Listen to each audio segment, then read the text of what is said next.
He had his gun, so he just swung it open. I start to notice that, the atmosphere feels a little bit weird. First thing he seen was this 6.5 foot tall, broad shoulder, dark hair. That freaked him out. We hadn't talked to her about like life and death and what any of that means. She's 3 years old, So we turned around. Suddenly there's a whole tree falling across the road. And she was describing to us that, there was a deceased person that she could see visually. You're listening to Cryptid Clues, where we tackle the ever-expanding history and mystery of monsters and supernatural madness every Monday. You can find us at CryptidClues.ca for more information, or even check out exclusive content and support us at patreon.com/CryptidClues.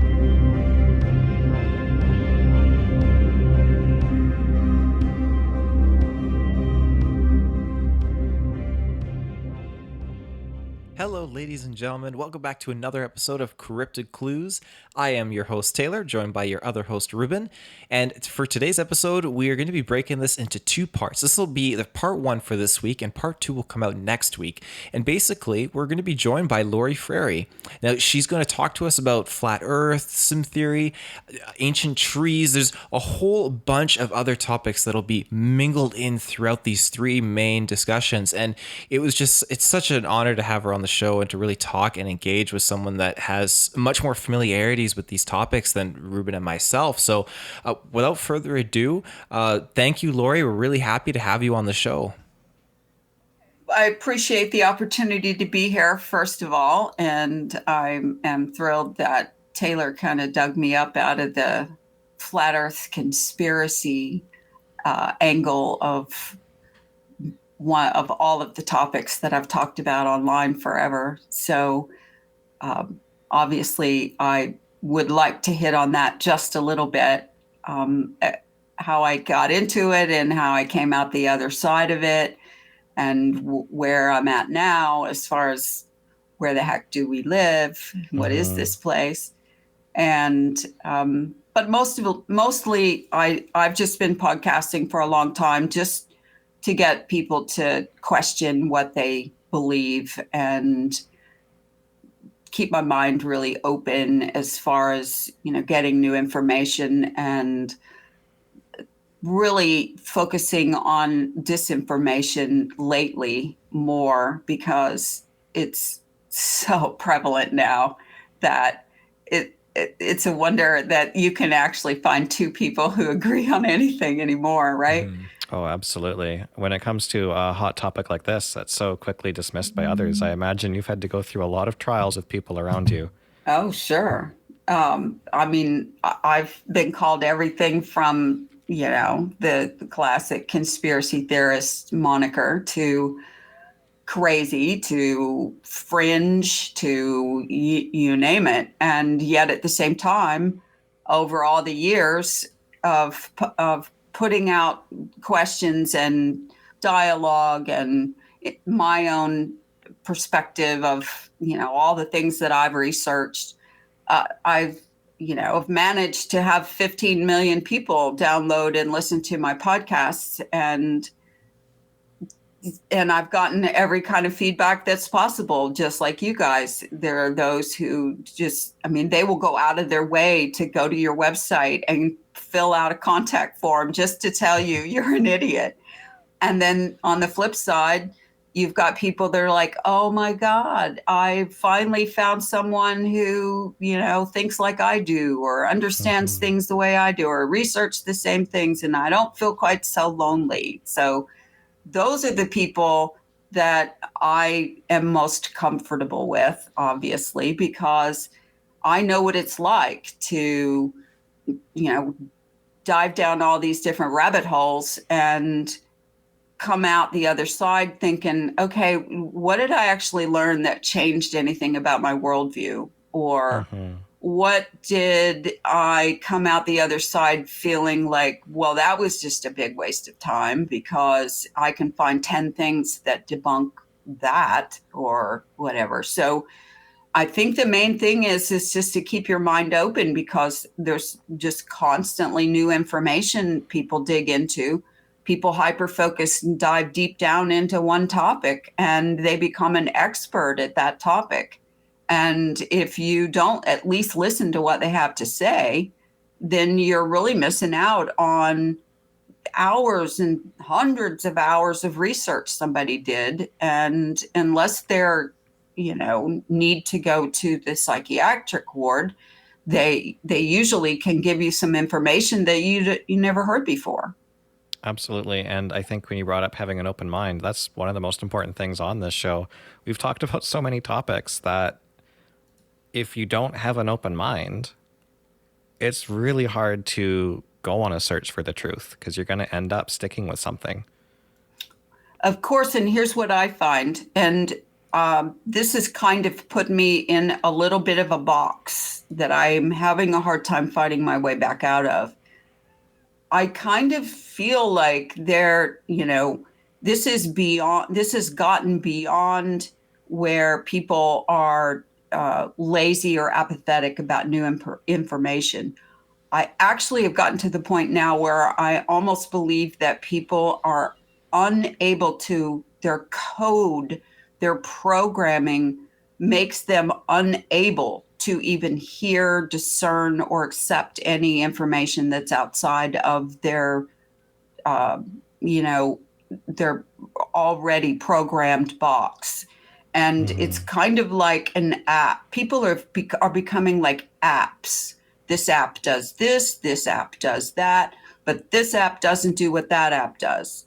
And when you're only operating on a few apps, then you don't have the capability to even understand or hear it. You can't even hear it.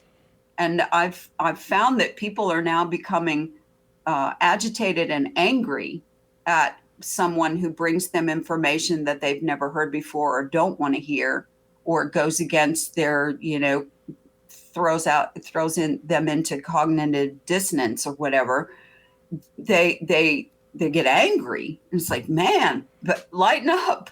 I'm just telling you something you might not have heard before to get you to question your own beliefs. Well, why would I want to question what I believe? I mean, I believe what I believe because A, everybody else believes that, or most people do, or B, my daddy was this and my grandpa was that and my culture is this, and so that's the box I'm in, and I don't feel any need to get outside of that box, and it's just a big waste of time, and by the way, I've got to go to work. So, you're done. You're cut off. I feel like, okay, well, that's fine. So now you get to the point where, well, what topics can you talk about with people anymore? I mean, are we back to the Stone Age of conversation where you can only talk about the weather and how's your family? Fine. How's your job? Good. How's your kids? And then everybody say, hey, by the way, did you notice all those chemtrails in the sky today? And they go, what are you talking about? And then boom, anger and, pushback and so on. Yeah, you touched upon an interesting subject there when you were making that analogy about people being like apps. Actually, I like that analogy a lot. Another good analogy for anyone listening to the show that plays a lot of video games is like a lot of people seem to just act like NPCs. Like they're, again, programmed a certain way. And I think that touches a lot on simulation theory, which we'll get into a little bit later. Okay. But another thing I'd like to quickly mention as well that goes along with your topic there is from an early age, everything's presented as fact, hard fact in schools, education, everything. And to a certain extent, that's fine. But if you want to have an open mind to further science or any kind of topic at all, people need to be taught in a way to listen to others. And when you're in school and everything's presented on, let's use a globe, for example, you're maybe 2 years old. That's one of the first things you see when you start learning about the planet. You learn about everything else. You watch the Magic School Bus on TV and you go, oh, that must be what Earth looks like. Right. You're taught that from an early age without being taught to deny another belief, if that makes sense. And I'll then when jump you finally, in and complete your sentence. Yeah. But switch one word. It's not taught. It's indoctrinated. yeah, Okay. Because if you don't use the word indoctrinated, then you're kind of missing the boat as far as the agenda of what they want everyone to believe. And you have to start with the children. And Yeah, the that's fair. earlier you start to indoctrinate and brainwash, mind wash young people, then and you don't teach them any critical thinking skills, which in modern education, critical thinking skills are not a skill. They're actually something you're going to be downgraded for. You don't get to ask questions. You can ask some questions, but you have to phrase it in such a way as, I don't understand exactly what you're trying to indoctrinate me with. Oh, I'm sorry, I mean teach. Mm-hmm. And so if you're like I was when I was a kid, everything was a question. I questioned everything, and I wanted to know everything, and I still do, and I will never stop. And just like when I got involved in the flat Earth concept or conspiracy, or what, that's what I call it, conspiracy. When I got involved in that, looking into that, I started questioning the indoctrination that the flat earthers were subjected to. And I go, you all are in a cult and you don't even see it. And you don't even question the flat earth indoctrination. Well, it's not indoctrination. Well, then why are all of you parroting the same exact things? Where did you get it from? You watched YouTube videos, you read some blogs, you joined every group you could join. And as long as you had your confirmation bias over and over and over again, now you feel like you know something that other people don't know. And what is that supposed to empower you and make you feel smarter than those who think that we still live on a globe? And so you have to question every new thing that gets introduced to you, the same as you question the thing you're trying to pass out of. Mm-hmm. And like with you guys, with cryptids, okay, it's the same thing.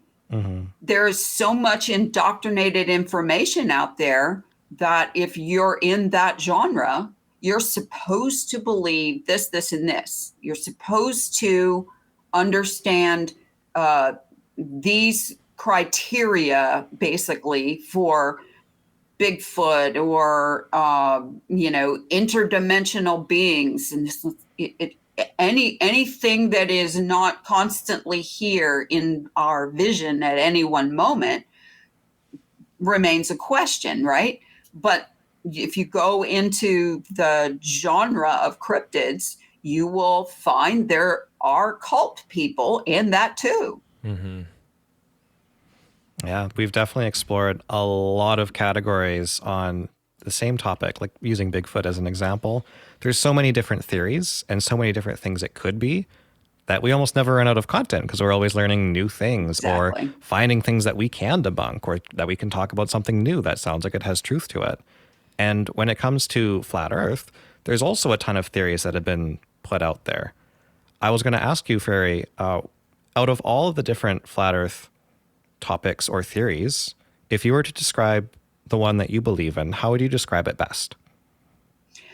Pretty much none of the above is where I'm at, because in order to enter the flat Earth theory realm, you have to automatically believe that you don't live on a spinning globe. So once you get in, then you start to look at all of the what they call proofs of that the Earth is flat and that it's not spinning and moving and it's not a globe. And so you go through all of the proofs and you say, well, okay, this proof, this proof, this proof, lack of curvature is one of the biggest ones that people have spent years going out and testing to see if the Earth is actually curved.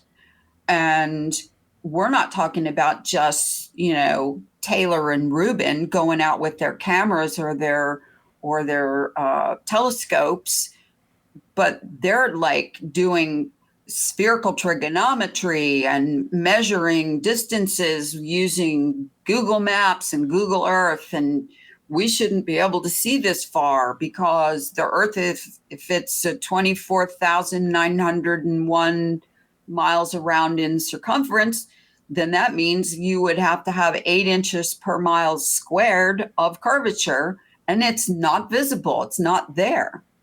And, you get confused as to, well, what exactly am I looking at out there? That horizon line, we've grown up to learn to call it that from the time we're first in school. That's the horizon line. That's the vanishing point. That's where, the Earth curves away and you can't see past it. Well, wait. I can get out my handy dandy P900 or P1000 and zoom out, X miles, and I can see things that should be beyond the curve of the Earth. So now what do I think? Okay. So the bottom line with flat earthers is most of them come in as skeptics when they start, and they want to debunk it. And they want to laugh at anybody, it's become a thing to, oh, you're just a flat earther, meaning you're stupid. Okay. And so once you get to looking at all these proofs, Taylor and I threw quite a few of them at him when we were on the phone talking before. And I hope that I at least made you think about, hey, if the Earth is supposed to be 6 billion years old and it was created by this something blew up and made everything go out and then form into this and then expand out and stars and galaxies and universes and so on, then how come I can still see the exact same star constellations in the exact same places year after year after year, the same ones that they saw in the earliest recorded history, and nothing has moved, nothing has parallaxed. All the constellations are a bunch of stars, and somebody saw a picture in a constellation and drew a little picture and said, this is Orion, and this is Taurus, and this is, okay, they're not really, they're just dots. They're just like connecting dots, right? And you draw a picture with the dots, and somebody else could have come along and said, no, those dots aren't a Taurus, the bull. They're, a ram. Well, wait a minute. We already have a ram. And so the point I'm making is for the last 7 years, I've been going outside my front of my house and watching Orion go across the sky in the exact same place it's been going across the sky, and it hasn't moved at all. It hasn't changed its size. His arm hasn't gone out of parallax, if you know what I'm talking about, parallax. Okay. Mm-hmm. And so that, I'm sorry that it puts me in a very questionable mode. Okay. How come? And so those are the kinds of things that flat earthers hear and then look at for themselves and then say, okay, I'm sold. But the problem is, along with that, with those proofs and those questions and those things that debunk the globe, then you go and you look at, well, what is the flat earth model? People say, well, if it's not a globe, then what is it? You have to have a model. No, I don't. I actually don't. I mean, just because they have a globe, I don't have to have a model of the way I think the universe or the planet or the plane works, but somebody sure has provided one. And one of the very first things I did when I got involved in flat earth was debunk the model. Okay, now where are we? this model doesn't work. This model doesn't work. Some things about this model works for itself. The spinning globe concept works for the sun comes up in the east, goes down in the west, and seems to arc across the sky. That looks like a globe, okay? But at the same time, if you look at the flat Earth model, they say that the sun's going around in a circle. It's like, no, it's not, though. It can't be. And so here's the debunk to that. And so I found myself ending up on the fringe of flat Earth because I systematically spent about 1.5 years podcasting, YouTubing, to show people this does not work, this model you have. And of course it made them angry.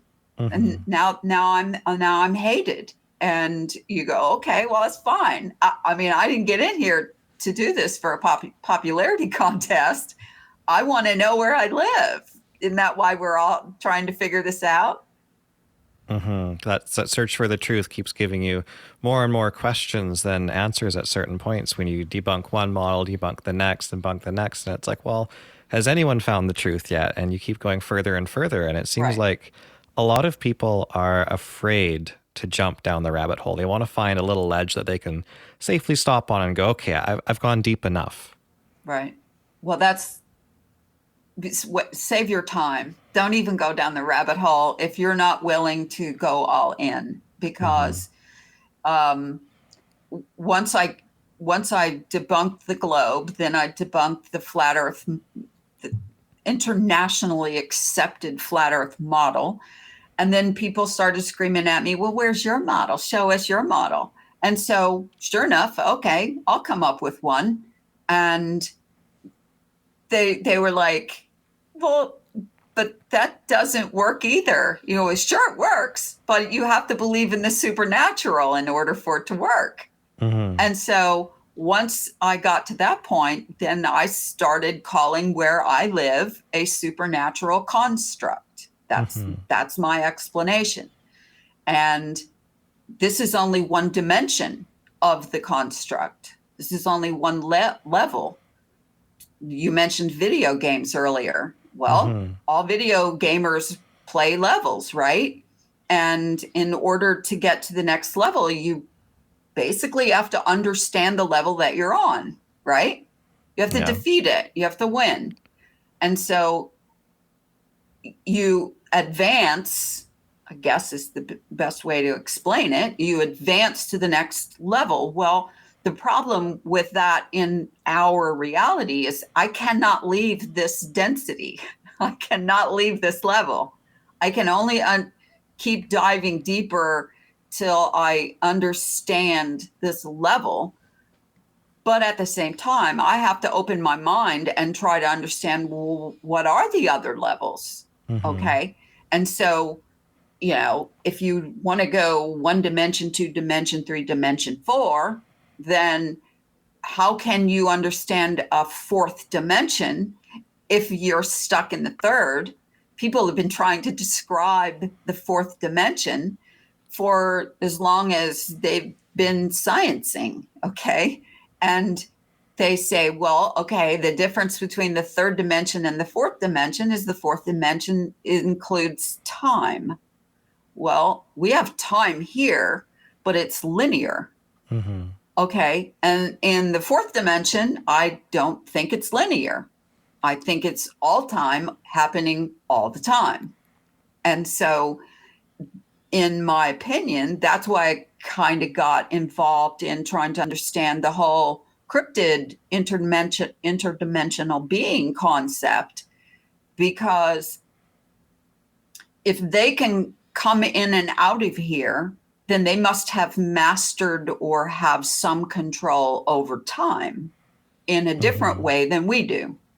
Okay? Because we can't leave here, although I could throw in there, yes, people die and they say they went somewhere and then they came back here. And where they went was not in this dimension. Okay?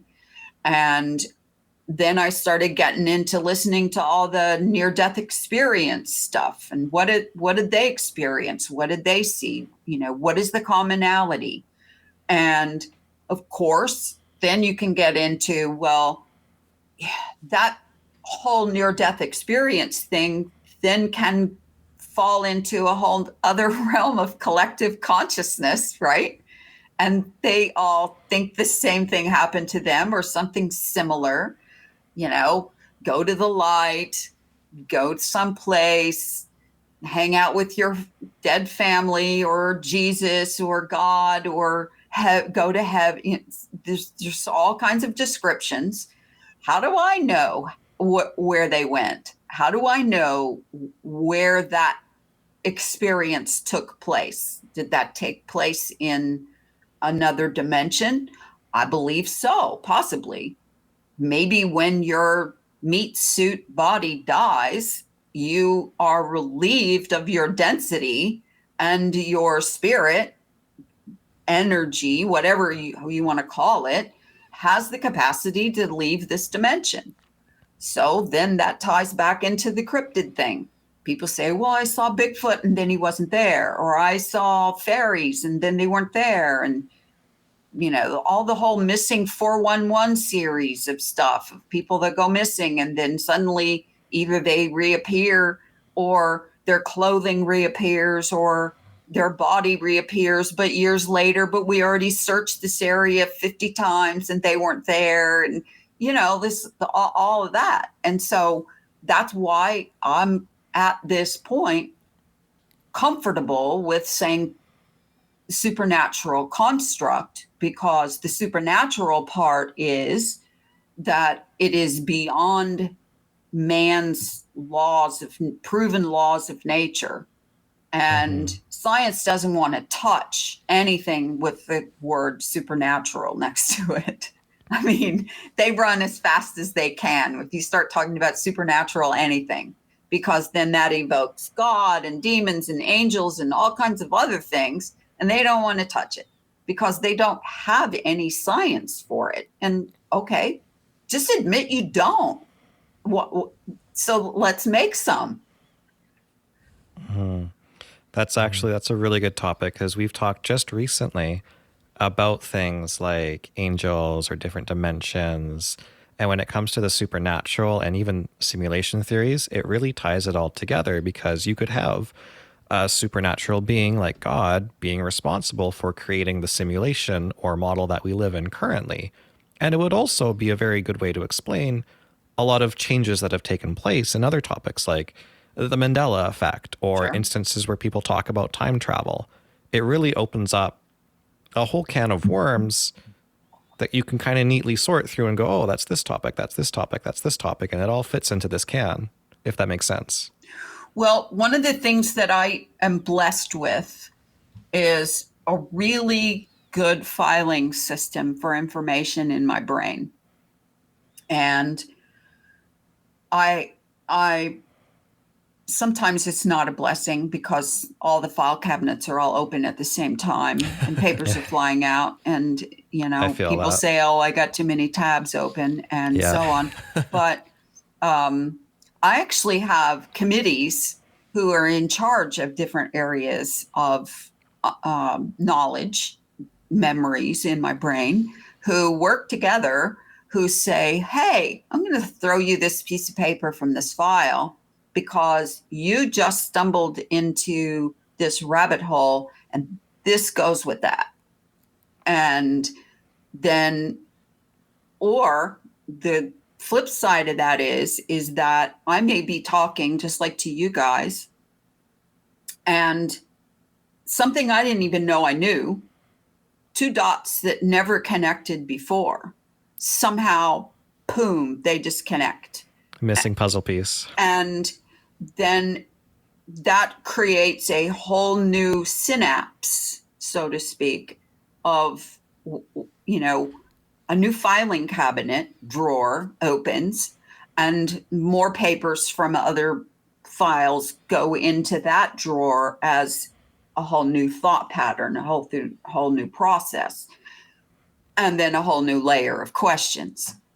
And so because I remember everything, I don't have photographic memory. I don't have that kind of memory where there are some people, I can't even imagine what this would be like, but there are people out there who actually remember every single moment of their lives.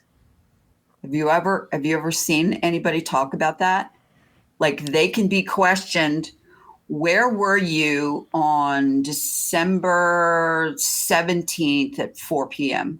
And they can tell you, and it can be verified. Okay. And they know what they were wearing. They know what the temperature was. They know if it was raining. I mean, the whole 9 yards. They can instantly relive that moment like a little tape's playing.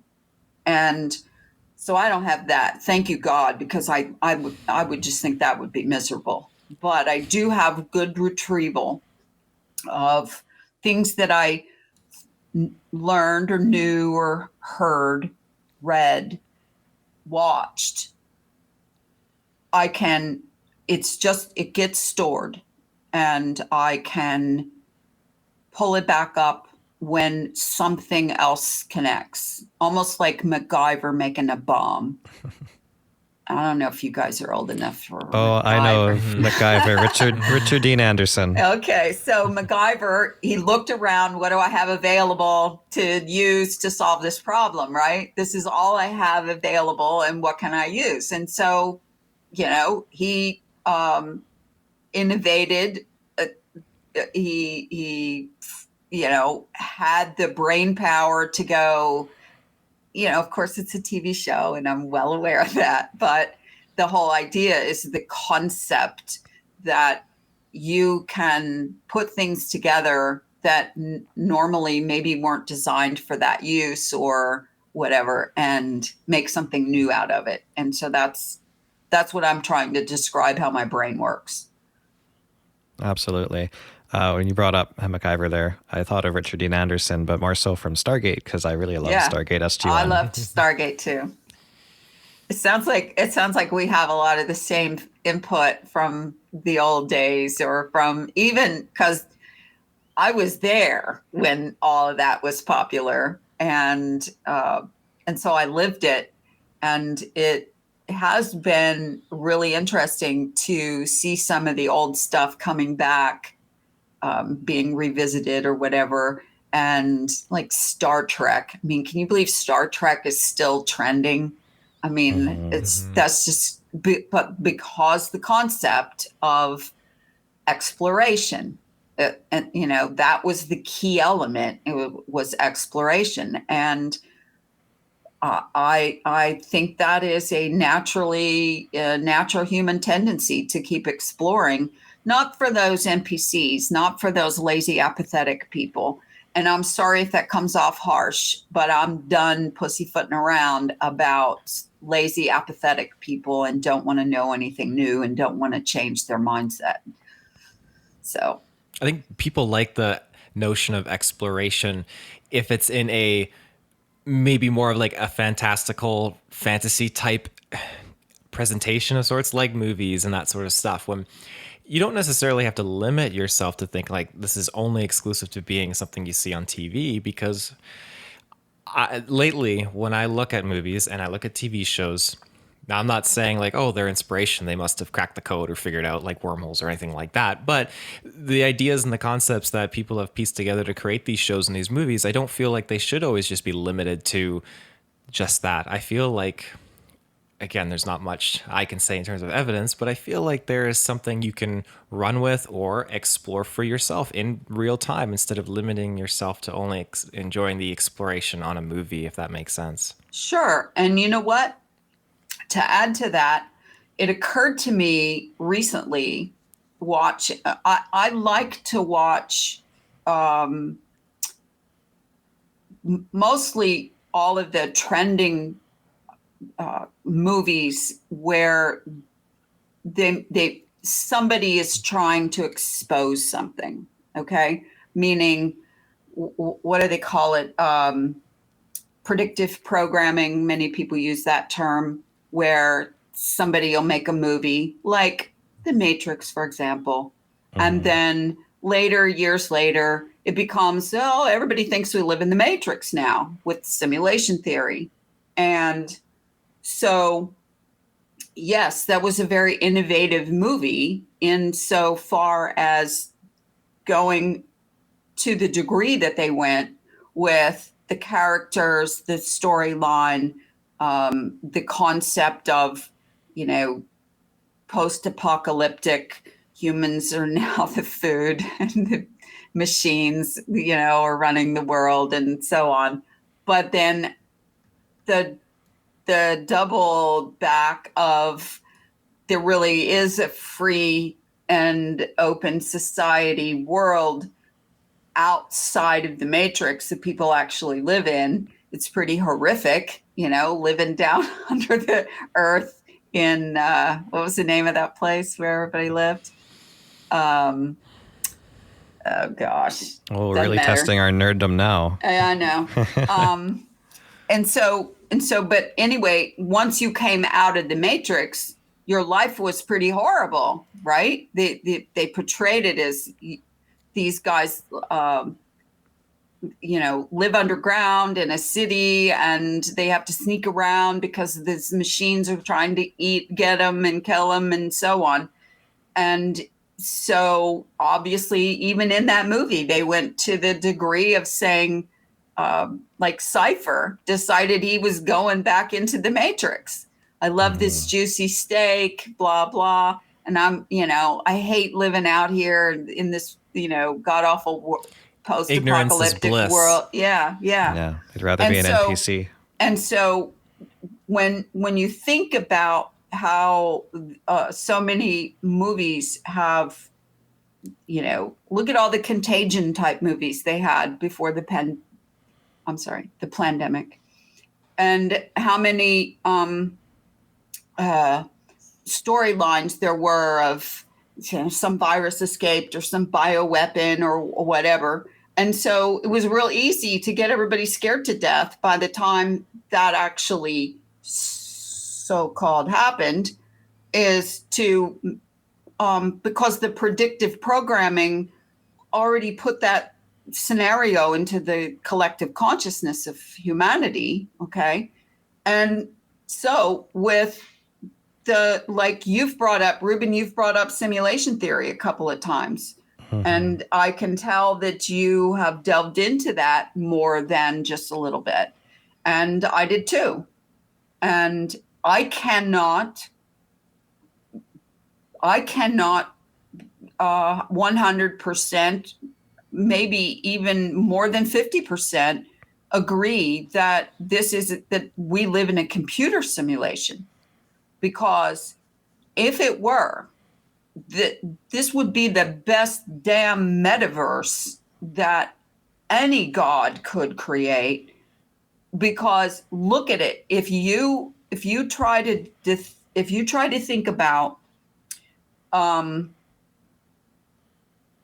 here we are in what we call reality, and it's based on so many factors. And all of those factors are based on senses, mostly, okay? And what I mean by that is take away all of your senses that would have to be programmed into the simulation, okay? Take away sight, sound, touch, pain, love, hurt, happiness, all of it. Take away all of your senses and all of your emotions and try to imagine. It's one thing to imagine a god who could create this life, the universe, and everything in real time, I'm trying to think of the word. But then try to understand what it would be like to simulate all of that without ever having created it in the first place. Almost like you said earlier, we're level 1 and there are levels above us. So perhaps it's more of a spiritual simulation where maybe things from higher levels have worked their way down to maybe keep us here, or it's a different starting place for another reason. Well, yeah, and maybe it's all a game, so to speak, an experience game. It's not about gaming for the sake of gaming, like I win, you lose. It's it's about participation, obviously, but what when you walk out into biological is the word I was trying to think of a second ago. Okay. When you walk out into biological nature, all right, and you see some of the amazing things in nature or even if you're just watching a nature show, for crying out loud, doesn't matter. And you see the intricacy of some of the, the created things, whether it was intelligently designed or however it came to be. I don't know whether it's a simulation, but the point is, you got this special orchid that has this little cup on it, and it has this acid down inside the cup, and it has this sweet smell that lures this certain kind of bug to come and drink the nectar, and then oops, you fell in the cup and now you're dying, and my little acid is eating you, and that's how I feed myself. Too bad for you. Okay. And so when you think about how many of those kinds of symbiotic relationships there are in the world of all the creatures and everything, now try to imagine making a simulation of that without ever having created it in the first place. Mm-hmm. I mean, is it the creation itself, the simulation, or you can get on a feedback loop in your brain pretty quick of trying to understand the math equation you'd have to write, the code you'd have to write for all of that. Okay. So yeah, it's easy for people who want to believe in simulation theory to call people NPCs that seem stupider than them. Okay. Or seem less lively or experienced or capable or whatever. Okay. I mean, what would be the point of the simulation of creating as many NPCs as apparently we would have to have, because I see them all over the place based on the label, right? And they're incapable of doing anything outside of their base programming. I mean, incapable. They can't think past it. They can't accept information past it. You can almost see the that does not compute come into their eyes, and that's where the anger starts to come from, because the anger is a reaction to, you think you're smarter than me, or you think I'm not worthy of my life just like you're worthy of yours, or you think you're more special, or whatever the case may be. You go around calling people NPCs to their face. And I know people that do. I mean, they would walk down the street and start pointing them out, or go to the drive-in window at Wendy's and go, Jesus God, that has to be an NPC. Okay. And what's the point of, doing that, of being that kind of meanness. Okay. So you have to go through that and come out the other side of the NPC thing.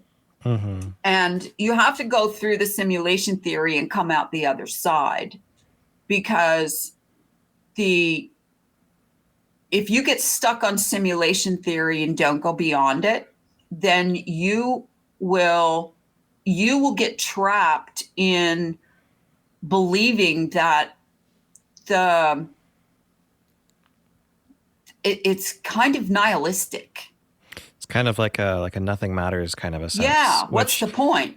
Brings me through to the other side of that now, and more towards the spiritual, where I've read some good theories here, where a lot of people believe that, again, we're here for the experience, and maybe if you don't necessarily come out the other side and pass the test, maybe you get reincarnated. That's why there's some people that have memories from previous lives and stuff like that. But when you eventually get to the point where you level up in the sense, or when you gain the experiences you require, you can proceed to the next dimension.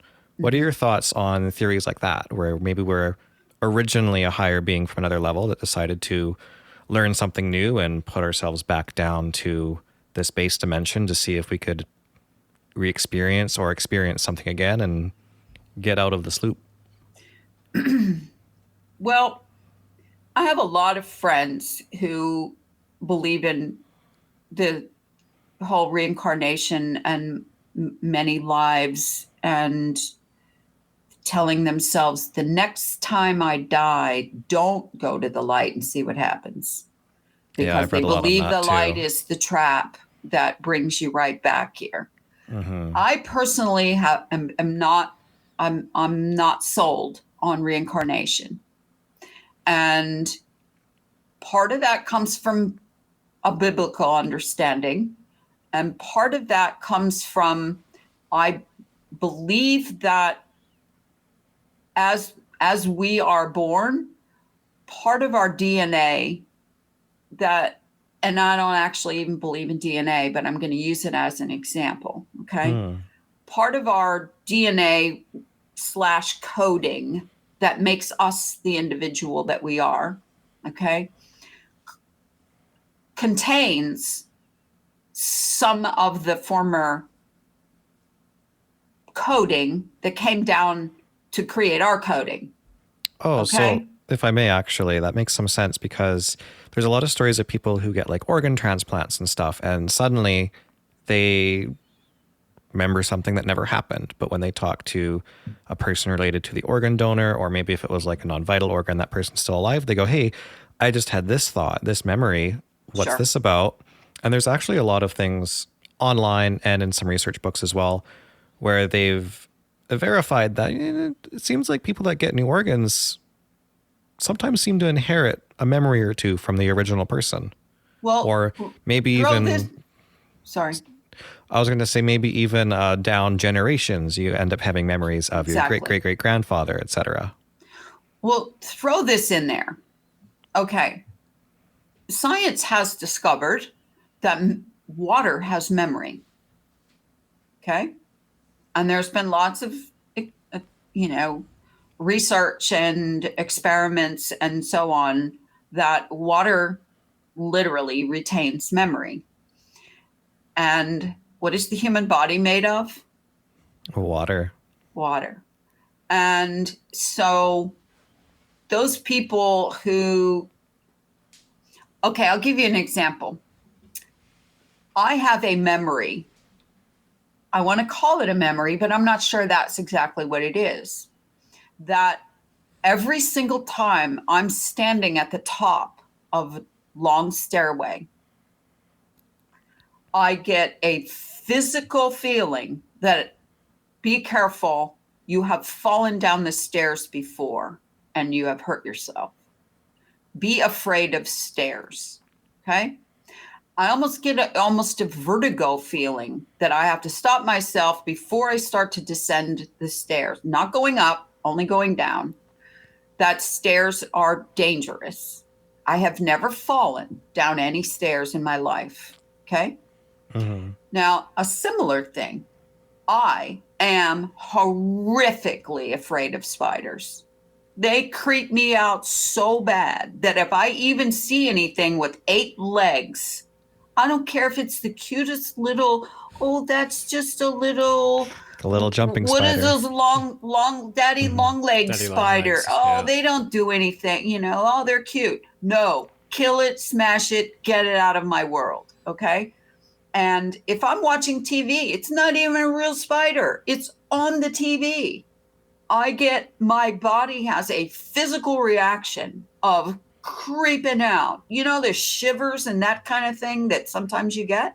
Mm-hmm. Every single time I see the movement of an arachnid, doesn't matter what it is. I have no reason for this fear. no reason for this reaction, physical reaction. There's only two things then in my world that I can think of that give me this reaction is stairs and spiders. And so people will say, well, in another life, you were bitten by a spider, or you died from a spider, or you got attacked by hundreds of spiders all over you, or you fell down the stairs. No. I don't believe that. But I do believe that there's some code of some former ancestor, perhaps, that this might have happened to, or two different ones, or whatever. Okay. So when I talk about supernatural and interdimensional, I got to add all these kind of things in there. And I think you get one try here. And I think your spirit, soul, energy, whatever we are essentially made of, goes to someplace else. I mean, what would be the reason that you would just keep looping people and sending them back through? Okay. And the only one would be all of those esoteric writers of the old days who say,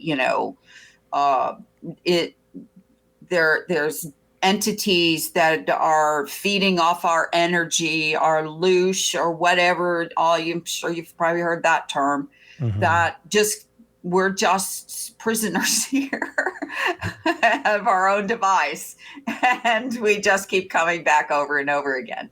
If that's the case, oh my God, I am so done. I don't really ever need to be back here again. So I won't go to the light.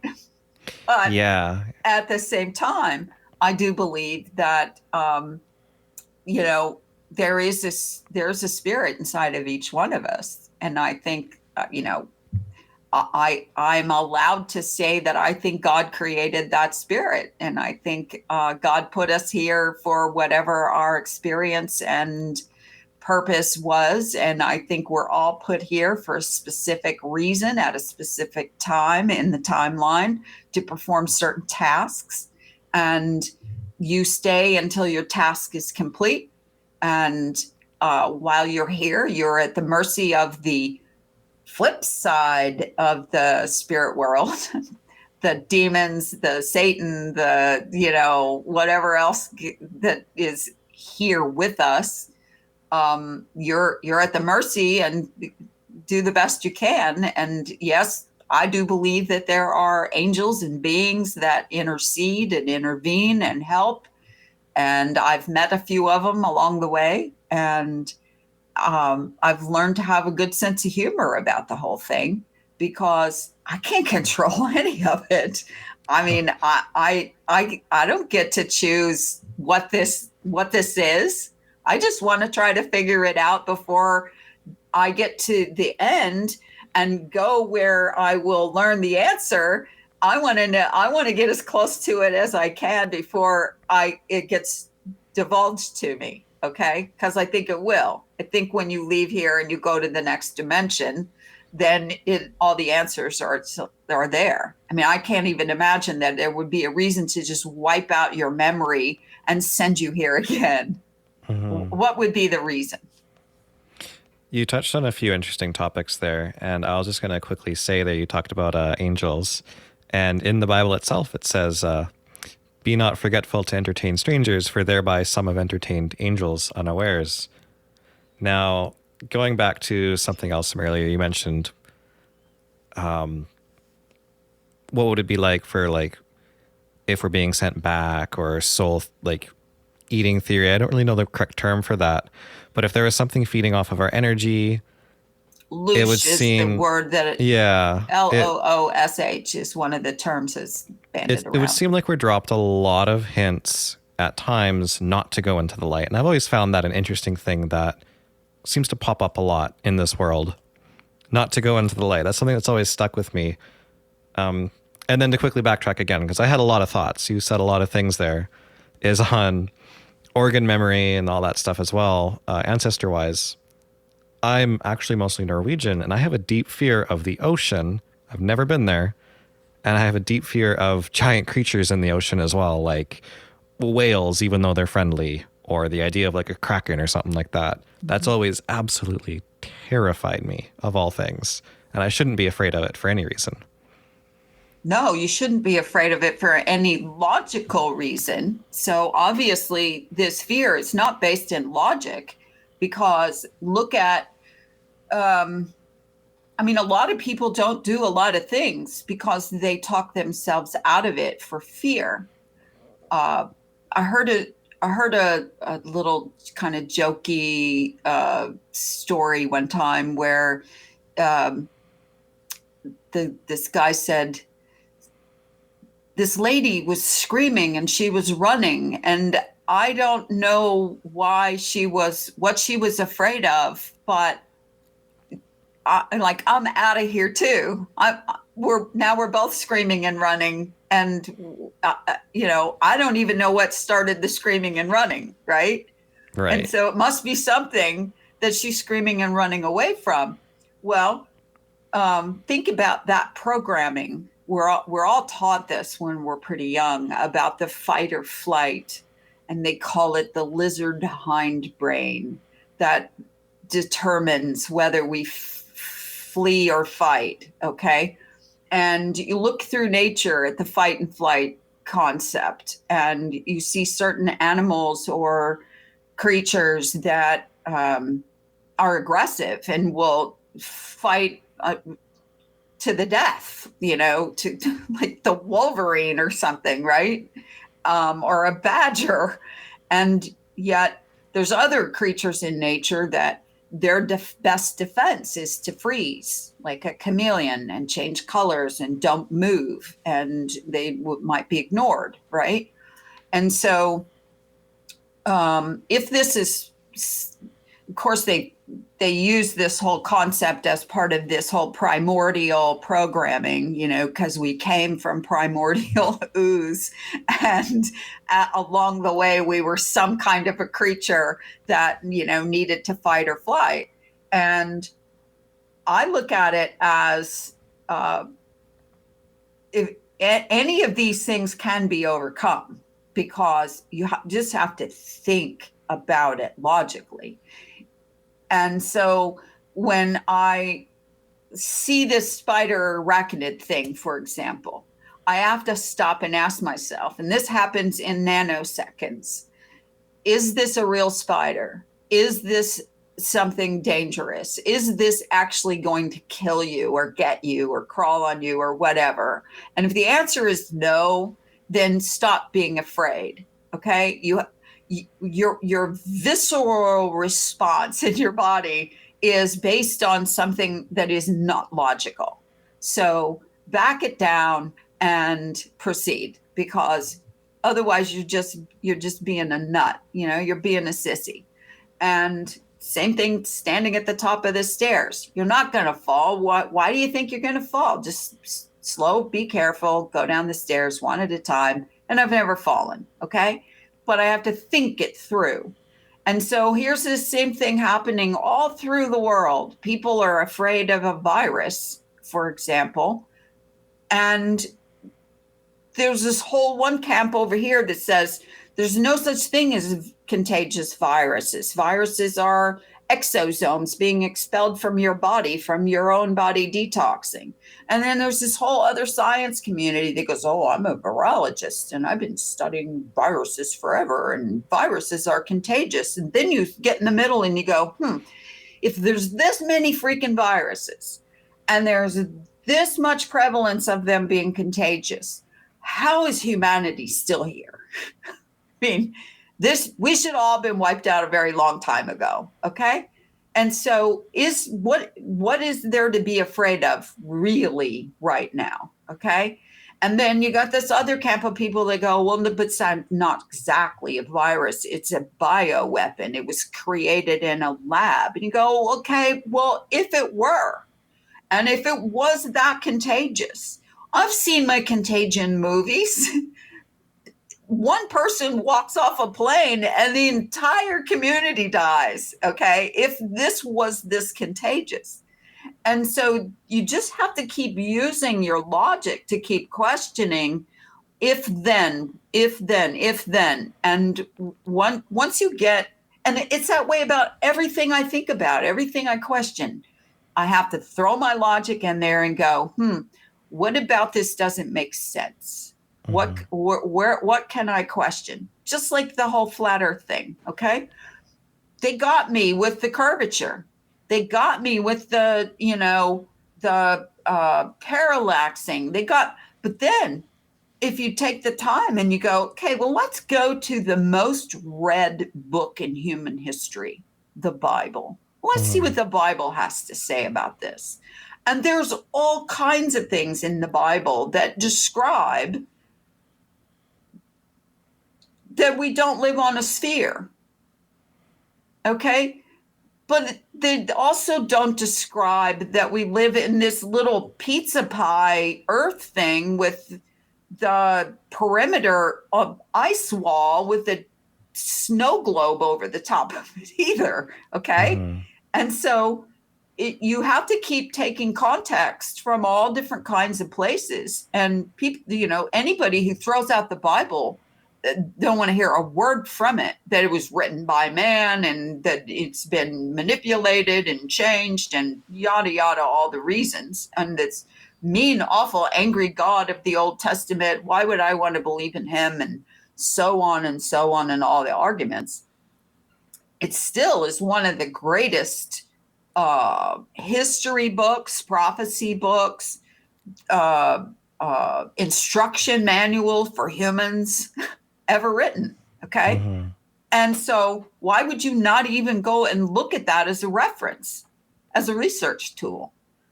So most of the things that I look into, like the spirit world, the supernatural world, the physical world, I always, let's go see what the Bible has to say about this and use it as a cross-reference. Even if you just look at it as a technical, book, there's enough in there technical to explain things in the world. You just didn't understand it that way. I can explain it to you, but I can't understand it for you. And Jesus kind of said that himself when the apostle said, tell us what heaven is like. And he basically, paraphrasing, said, I can explain it to you, but I can't understand it for you because you have no reference by which to understand what I'm about to tell you. So that's why I don't get all balled up in, defending what I believe or what I've come through, my research to understand, because it is constantly evolving with new information. I mean, I'll ask you a question. Have either one of you guys looked into the concept that the foundation of the earth, of where we live, that all the mountains used to be giant trees? Yes. Ooh, I've seen a picture of one really interesting one, actually, that looks like almost like a big stump. Okay. Mesas, buttes, yes. They look like cut down trees. Nobody can say, oh, that's BS. That can't be a giant cut down tree. Well, why not? Because it sure as heck looks like one. I mean, I can see the buttress roots around it, and I can see the way that the tree is breaking down almost on a cellular level. And what is one of the most prevalent things on Earth that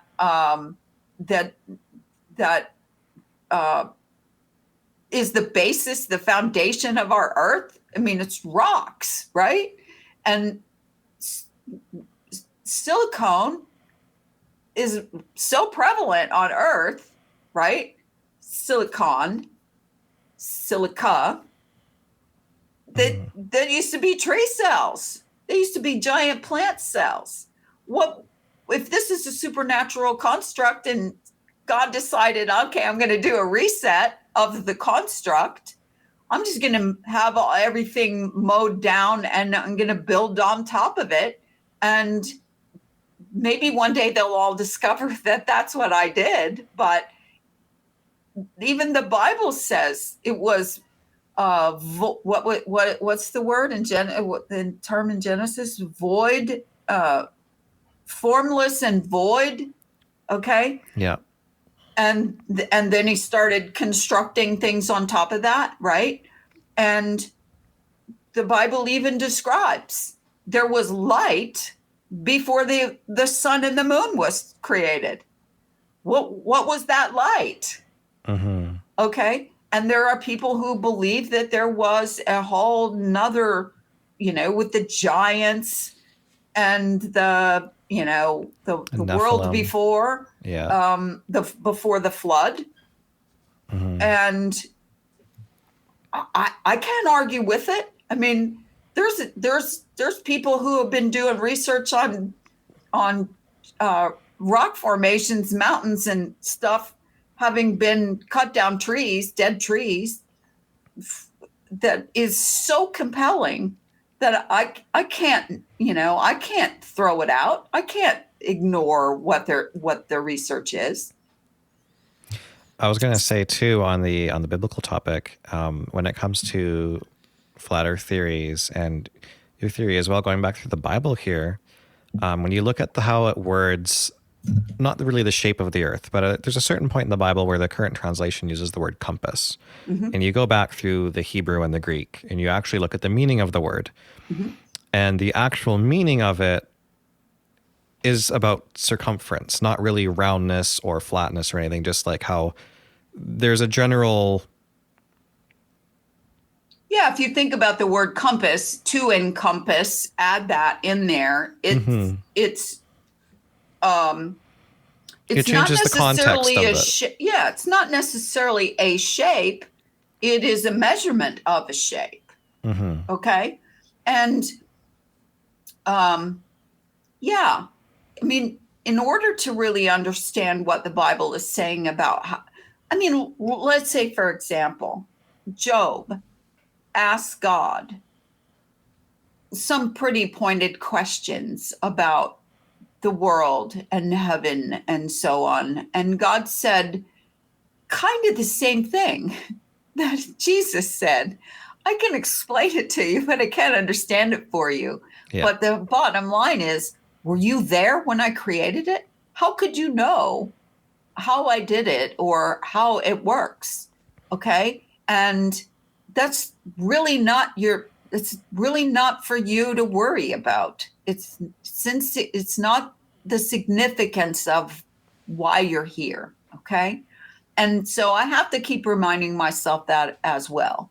All of this stuff that I have questions about are mostly the same as I asked questions when I was a child. Okay. Why? I can't even describe how many times I said, why, Mom? Why, Daddy? Why? Because I don't want you to just tell me how it is. I want you to tell me why you make this decision, or why this is good for me or not good for me. I need to understand that information. And is that like a form of wisdom? Maybe. I don't know. But if you tell me 5 times not to go stick my finger in the outlet socket, I'm probably eventually going to either stick my finger in there or stick something in there, because I want to hear I want to see what the hoopla is all about. Right?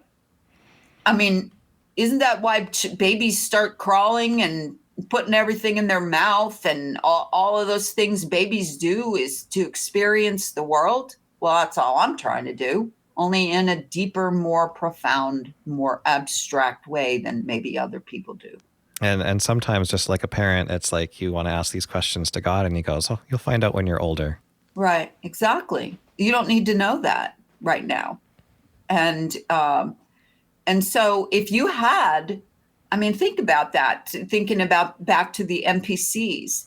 If everybody had all the information about life, the universe, and everything, a whole lot of interaction between humans and a whole lot of purpose would be taken away, right? Opportunities for growth would be taken away. Yeah. And so what is the one thing that,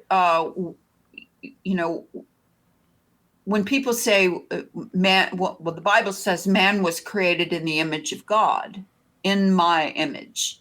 Well, what exact image are we talking about? Are we talking about how you look? Because why do we all look different? So we know it's not that, right? Mm-hmm. And in my opinion, what in my image means is creator. God's the ultimate creator, right? And so what should humans be doing? We should be creating on every scale that there is. And what I mean by that is not just art and dance and movies and, buildings and but on the emotional Chat level, GPT and whatever else we could come up with, right? yeah, on the growth level too. I'm talking about creation on growth and sharing and understanding. What is the best way to share information is to show somebody a picture. Bettering ourselves and others. Yeah. So, the interesting thing about coming on a show and talking to some guys who have kind of a hyper focus, but yet talk about a lot of different topics, is you went sort of out on the weak limbs to name your show Cryptid Clues, right? I mean, for one thing, what do you think the percentage of humanity is that even has ever heard the word or understand the word cryptid? Oh, it's very small, but it does Very inspire small. curiosity.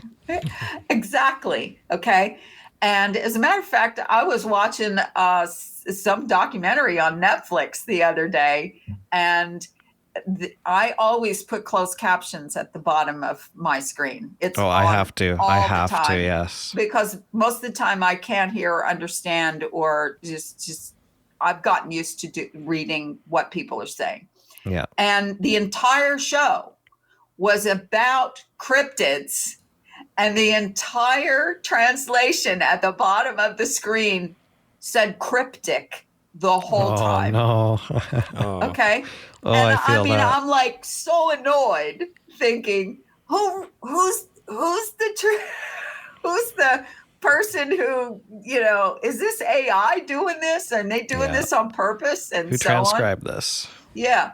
And as a matter of fact, I think probably about 50% at this point of what we watch, even on paid screens, Prime, Netflix, Showtime, all these big movies and TV shows are literally being created by AI. For the most part. I mean, yes, there's real directors and producers and so on, but I think a big percentage of the screenwriting is being done with using AI, not because it's better, but because humans are lazy. Mm-hmm. Why not? You can go on Chat GPT right now and you can put together an entire blockbuster film. Oh, there's some good ones. Screenwriting, actors, plots, character development, the whole 9 yards. And it can do it in, seconds. Okay. Now, these are scripts that have already been done 100,000 times, right? But a buddy of mine actually just showed me a Chat GPT picture, which was so good. It made me look up the AI. I was wondering, how has it gotten so good, right? And somebody gave it the prompt to write a biblical verse about removing a peanut butter sandwich from a VCR. And within 10 seconds, it came up with almost an entire chapter that felt like it was from the Bible. But the only things that you could clearly look at it and go, well, that's not from the Bible because it's talking about a peanut butter and jelly sandwich in a VCR. Right. It was so good. Was it in the King James Version style? Yes, it was. It was really good. And take thy knife and spread thy butter. Exactly. So you've seen that. So you brought up a really good point there is people are just lazy. So if you have a little prompt like that, it's easy to put it into an AI or something now that they've gotten so good. and have it spit out something that's already usable. You don't have to tweak it very much. All right. Well, think about this. All it's doing is pulling information from everywhere at the same time. Okay. Yeah. So, for example, if you go to Google, which I never use anymore, but if you go to Google and you put in peanut butter, literally, that's what you're searching. And within, instantaneously, it will come back with 1,600,462 results, right? Mm-hmm. Now, you go, okay, let's see these results. And you start scrolling. And before you get to page 2, it's already repeating. Okay? And if you go back up and look at the results, by the time you get to page 2, now we're about down to 462 results. What happened to all those other million results? We know that peanut butter has to have been mentioned on blogs and recipes and grocery stores and millions of times on the internet. So what is Google doing? It's limiting you to what it wants you to know about peanut butter. Okay. Mm-hmm.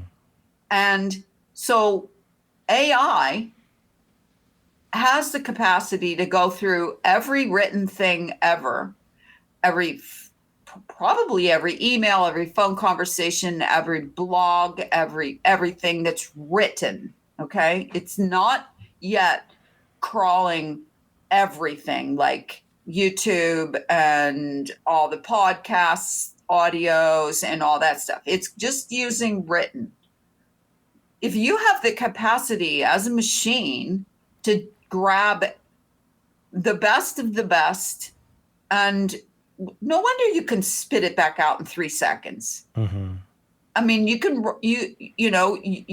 have the capacity. If you ask it, write me a 400-word blog article for a brand new Italian restaurant, and here's some of the things on the menu and a few wines. That ChatGPT is going to write you the most glowing blog article for your website, right? In a matter of seconds. That's going to and the smooth wine paired with blah blah. And why would you take the time to write that or research that? Mm-hmm. Why wouldn't you use that tool? And now, of course, what happens 10 years from now? How dumb are you going to be? And in the scary sense as well, something like ChatGPT is already limited in that it's only being given certain sections to pull from. You can ask it certain topics and it'll say, right. I don't talk about that. And then you ask it something on the other side of the fence and it'll talk about it in detail. And okay, so it'll talk about opinion A, but it won't talk about opinion B. And that is a limitation due to its creators. Yes. And that's what's on this side of a paywall. Just wait till the paywall. It's already starting. For $20 a month, you get on the other side of the paywall and you get a lot more access to ChatGPT. Okay. And then a year from now, it's $100 a month because everybody's using it and everybody needs it now because now we forgot how to do our own research. It's going to charge us to Google, essentially. That's what it's going to become. And with that right there, we're just going to close off this first part and pick this up again next week. So thank you again, everyone, for tuning in. You know where to find us, our website, CryptidClues.ca, our social media channels, Twitter, YouTube, and Facebook, and our Patreon, where you can get ad-free early episodes. Additionally, you can also reach us directly through our email, cryptidclues@gmail.com. So until next time and next week, everybody, take care and stay safe.